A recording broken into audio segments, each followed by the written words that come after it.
मेडियानि नोंथांमोननिसिम गाहाम हामलायनायखौ जासिहरग्रोनाय जाबाय जे दिनै जोङो क'क्राझार जिल्ला UPPL नि जानानै थांनाय 8 अक्ट'खालि बनसु आरो बड'लेण्ड जनजाति सुरक्षा मन्चनि जे दैदेननायाव दिल्लीयाव मोनसे आलादा रायजो बड'लेण्डनि थाखाय जे मोनसे धरना होदोंमोन बे धरना होनायनि गेजेरजों बिथांमोना दिनै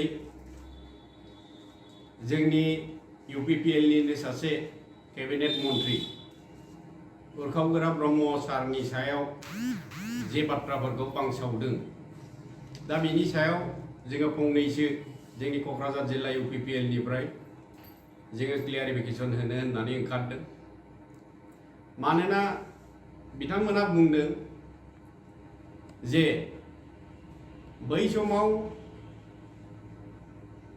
एबसु आरो NDFB नि गेजेराव बुथारलायनायनि जे जाहोन दायनिगिरि बेखौ उरखावगोरा ब्रह्म सारखौ होननानै बुंदों बे समाव सा आरो खोला जोंनि गेजेराव मोनसे परिबेस फैदोंमोन NDFB आरो एबसु दा बेनि गासिबो रेसपन्सिबिलिटि दायनिगिरिखौ उरखावगोरा ब्रह्मखौ होननानै बुंदों नाथाय जों मिथिगौ 1995 आरो 96 आव बर'फोरनि गेजेराव जे मोनसे राजनीतिक अस्थिरता मोनसे परिबेस सृष्टि जादोंमोन बेनि सृष्टिकारिया जाहैबाय सानसुमा खुंगुर बैसोमुतियारि आरो दावराव देख्रेब बिथांमोनखौ जों बुंनांगोन आरो बेजोंनो लोगोसे बिथांमोना जे बाथ्राखौ बुंदों बे समाव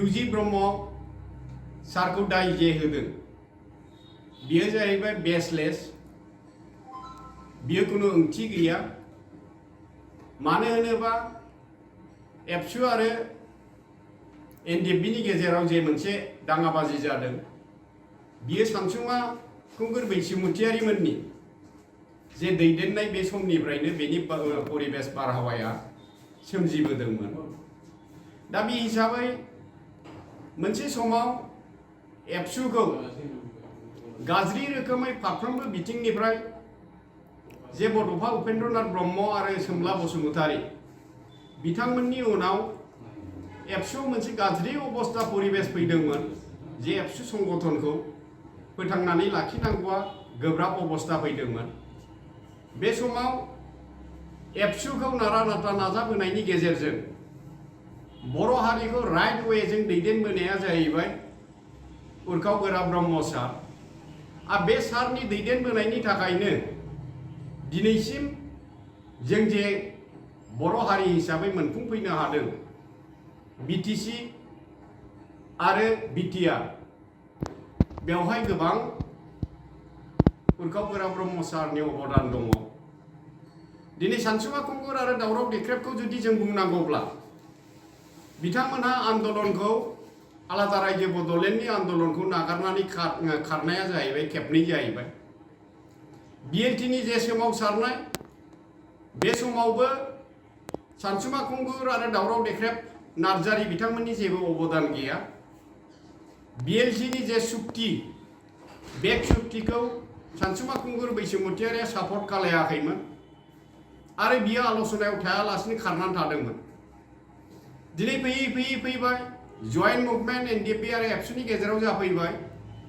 आरो बे आन्दलना दिनै मोनसे शान्ति सुक्ति हिसाबै दिनै जानानै थांबाय बे समावबो दिनै सानसुमा खुंगुर बैसोमुतियारिया MP जानानै थानाय समावबो बिथाङा बे आन्दलनखौ कुनु सहाय खालायबोआखै आरो बे आन्दलननि जे सुक्ति जादों बेवहाय बे सानै दैदेनगिरिनि जेबो मोनसे अबदान गैया दा जोङो बुंनांगोन जे बिथांमोनखौ खापुरुष होननानै बुंनांगोन जोङो दिनै फैयै बिथांमोनहा दिनै आलादा रायजो बड'लेण्डनि थाखाय सोमावसारनाय जे जागायफैफिनदों बेखौ जोङो बुंनांगोन दिनै 2020 सनावसो जे BTR शान्ति सुक्ति गोरोबथा मोनसे जानानै थांबाय दा आन्दलननि मोनसे परिबेस गैया दा बे हिसाबै बोसोरनैल' जादों बे सुक्तिया दानो जुदि गोदानै जुदि आलादा रायजो बड'लेण्डनि जुदि सोमावसारनाया जुदि जाफिनोब्ला बेखौ सरकारा माब्लाबाबो लाय होखानाय नङा। दा बे हिसाबैनो बिथांमोनखौ धरना होनाय समाव बिथांमोना पारमिसन मोनदों होनदों, नाथाय पारमिसनखौ मोनदोंना मोनाखै जोंहा डाउटफुल। बिथांमोनखौ दिनै कर्ट एरेस्ट खालामनाय जादों।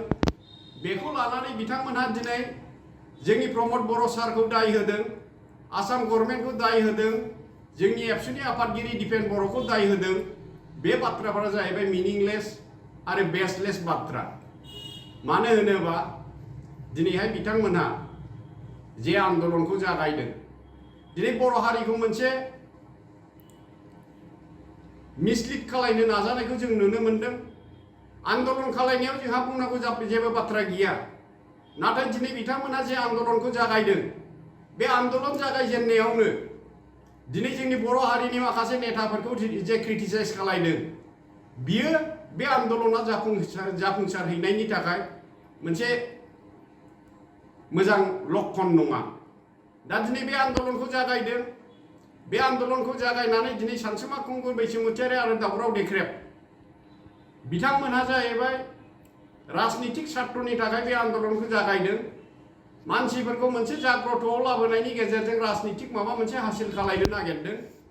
आरो बिथांमोनखौ नायबानो जाबाय नैबे एमपि इलेक्सन बारखांनायनि उनाव बे आन्दलनखौ गारनानैबो बिथांमोना खारगोना रोखा। मानो होनोबा बिथांमोना आन्दलन खालामनायनि बैसोबो गैलिया, बियो रोखा। बेखौ जों बुंनांगोन। दा बे हिसाबै बिथांमोना जुदि जाथि अनफावरिमोनब्ला, जाथिखौ जुदि गोरबो गोसोजों जुदि मोजां मोनमारोमोनब्ला बिथांमोनखौ जों बुंनांगोन। दिनै बड'फा उपेन्द्रनाथ ब्रह्मआ गोख्रों मोनसे आन्दलन खालामनायनि गेजेरावबो गुबुन गुबुन हारि जाति जनगोष्ठीनि मोनसे सेन्टिमेन्टखौ द्र खालामनो हादोंमोन। नाथाय गेजेर खन्द'आव दावराव देख्रेब नार्जारि बायदि मानसिया दिनै बड'लेण्ड जनजाति सुरक्षा मन्च दानानै गुबुन गुबुन जाति जनगोष्ठीनि सायाव आदा खावनिया मिन्थिजोबा बुजिया गोबां हिस्ट्रिनि बाथ्रा बुंलाबायनानै जोंनि गेजेराव जे मोनसे भुल बुजाबुजि सृष्टि खालामदों, जायनि फलाव दा दिनै बर'फ्रा माबा मोनसे मावनो थाङोबाबो गुबुन हारिफोरनि दिनै सापर्ट मोननांगौआ गोब्राब जाबोबाय थानायखौ जों नुदों। आरो बेबायदि परिबेसखौ बिथांमोना सृष्टि खालामबोदों। दिनै जों बुंनांगोन थांनाय 17 बोसोराव बिपिएफआ जे सासन खालामदोंमोन, बे सासन खालामनाय समाव दिनै बर' हारिखौ जुदि एफाबां मोजां मोनोमोनब्ला बे 17 बोसोराव बिसिबां आइ आफा रायजो राजाया दिनै गावथार जादों, बुथार जादों, दिनै गोबां परिबेस जालांदों। बे समाव बिथांमोना फंसेबो बाथ्रा बुङाखै हारिनि थाखाय। हारिया खौसेथि जानांगौ, हारिया नैबे लामाजों राइट वेजों ओरै ओरै जानांगौ, बे बाथ्राखौ फंसेबो जेबो बुङाखै। बिथांमोना जिबौ उद बायदि उन्दुनानै थाबोनायखौ जों नुनो मोन्दों। मानो होनोबा जिबौ उदा जेरै माबा मोनसे जुनादखौ जुदि जानायनि उनाव बे जायगाखौ दोरोबनो हाया, बावनो हजम जाजासिम उन्दुनानै थायो। बे समाव बिथांमोना खुला खुलि भाबै जों बुंनांगोन, बे समाव बिथांमोननि उदैया फुरामोन। गावसिनि बिखुंसाजों मा बारलाङो, सोर मा बुंलाङो बेखौ बे समाव बिथांमोना खोनाया। बर' जाथिया हाखराव गोग्लैयोना अबहाय मा जालाङो बेखौ बिथांमोना बुजिया। नाथाय दिनैहाय मा होनना बुंनांगोन जोङो, बिथांमोना दिनैहाय मा जाहैबाय, हजमा जाफैबाय। दिनै आदारा नांफिनगौनि प्रयजन जाबाय। बे हिसाबै थांनाय 2014 सनावबो एमपि इलेक्सनाव हिरा सरनिया देरहानायनि उनाव बिथांमोनखौ केस होनो जबरदस्त थिनबाय थादोंमोन। रायजोनि गेजेराव मोनसे अपप्रचार खालामदोंमोन जे उर्खाव गोरा ब्रह्मआ केस होयोब्लानो जे केसआव देरहायो बिथाङा गावनि एमपि जानो मोनो। बे बाथ्राखौ बिथांमोनहा बुंनानै जोंनि आइ आफा रायजो राजानि गेजेराव हाबनानै बिथांमोनहा गामि गामि थाखा फैसा खांदों। थाखा फैसा खांनानै दिनैहाय मा जादों, केसखौ सालायदों। नाथाय केसनि रिजाल्टआ मा जाखो, आइ आफा रायजो राजानि बेनि जबाबखौ होआखै। लाख लाख थाखा फैसा खांदों, बे थाखाखौ बहा खरसा खालायदों बेनि गरसेबो हिसाब निकास बिथांमोना होआखै। दाबो मा जाहैबाय, नोङो दिनैहाय नोङो नैबे आन्दलननि गेजेरजों आन्दलननि नामाव बिथांमोना थाखा खांनानै गाव गावनि सिपिखौ गरम खालायनायनि बादै जेबो नङा। दा बे हिसाबैनो जों बुंनांगोन दिनै बिथांमोना सार्टकर हिसाबैनो दिनैहाय मा जादों दावराव देख्रेब नार्जारि बिथाङा राजनितिक भाबै गावहा माबा मोनसे हासिल खालामनो हानायनि जेबो अबस्था गैया थांनाय 17 बोसोरावबो बिथाङा जेबो माबा मोनसे राजनितिक भाबै मोननायनि जे लामा गैया आरो भबिष्यतावबो मोननायनि लामा गैया बेखौ नुनानै मा खालामदों दिनै सानसुमा खुंगुर बैसोमुतियारिखौ बिथाङानो थुनानै होनानै बिथाङानो दिनै बिथांनि पाफ्लियाव दिनै नोङो सिलाइखौ दोननानै गावनो नाजाबाय थानायखौ जों नुदों दिनैहाय जुदि बेनि गेजेरजोंनो जुदि बर' हारिनि गेजेराव जुदि माबा मोनसे दाङाबाजि जायोबा बेनि रेसपन्सिबिलिटि आरो दायआ जाहैगोन सानसुमा खुंगुर आरो दावराव देख्रेब बसुमतारी बे सानैनियाव गोग्लैगोन